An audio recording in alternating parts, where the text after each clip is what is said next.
The humid air hangs thick over Barataria Bay, where tangled mangroves and shifting channels stretch south from New Orleans toward the Gulf of Mexico. Here, in the early 19th century, barrier islands like Grande Terre sheltered a deep-water harbor accessible to larger vessels, yet shielded by shallows that frustrated pursuing warships.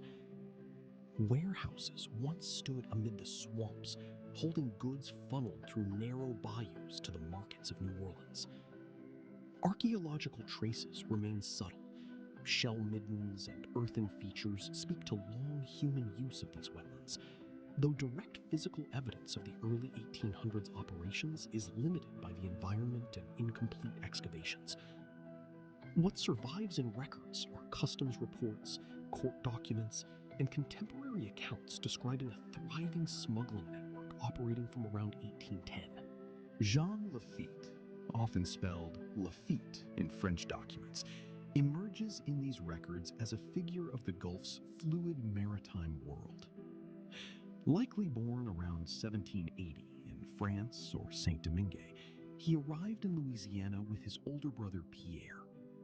By the 1800s, the brothers managed warehouses and distribution in New Orleans, adapting to the economic pressures of the Embargo Act of 1807 and the 1808 ban on international slave imports. These laws, intended to enforce neutrality and restrict the slave trade, created sharp price disparities. Goods and labor scarce in the young United States fetched premiums in Louisiana. Lafitte's operation exploited the geography. Ships could unload in Barataria's protected waters, then transfer cargoes via pirogues and barges through the labyrinthine bayous.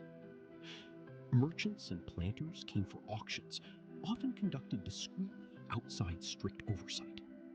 Lafitte insisted he operated as a privateer, holding letters of marque from entities like Cartagena, authorizing captures of Spanish vessels.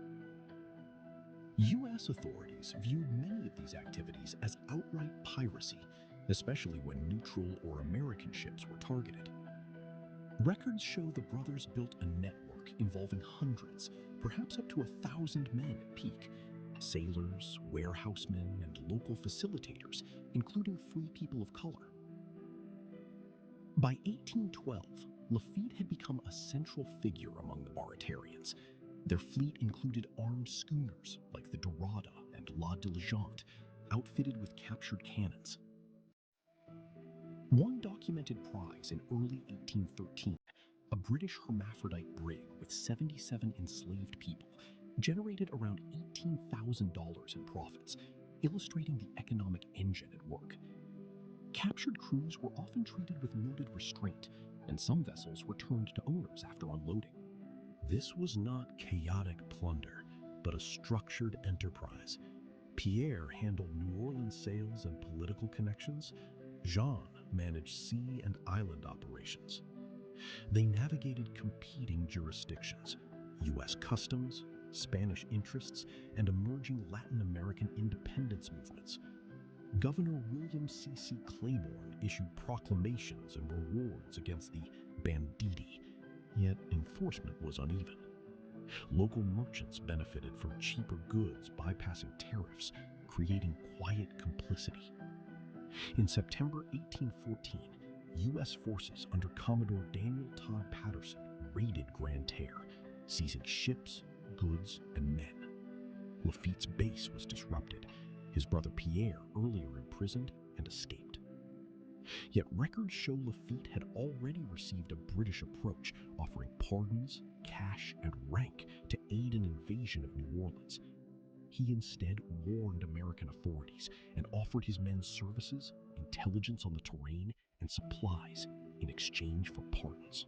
This pivot reflected pragmatic calculation amid shifting power structures. The British Navy had previously disrupted similar operations elsewhere. Alliance with the U.S. offered potential legitimacy and protection for the network. Around 50 Baratarians later manned artillery at the Battle of New Orleans on January 8, 1815. General Andrew Andrew Jackson acknowledged their contribution in dispatches. President James Madison issued pardons. The victory secured the Mississippi and boosted American confidence, though the war's formal end had already been negotiated across the Atlantic.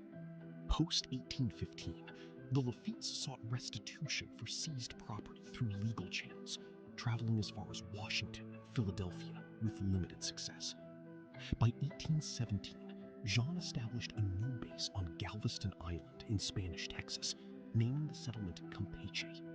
There, a colony of roughly 1,000 engaged in continued privateering and smuggling, reportedly generating significant revenue from Gulf commerce. Maison Rouge, his headquarters, overlooked the operations until U.S. pressure mounted again. In 1821, facing naval eviction, Lafitte reportedly burned the settlement before departing. His later movements are sparsely documented. Some accounts place his death around February 1823 in the Gulf of Honduras, possibly from wounds in a naval engagement, with burial at sea. Other reports vary, reflecting the incomplete archival record and the era's fluid identities. No confirmed grave or definitive contemporary obituary pins the end with certainty. Lafitte's story traces broader patterns of the early 19th century Gulf. Maritime commerce shaped by embargoes and independence wars, the interplay of legal privateering and illicit trade, and individuals adapting to weak state control in frontier zones. Excavations at related sites remain ongoing or limited. Interpretations evolve with new archival cross-referencing.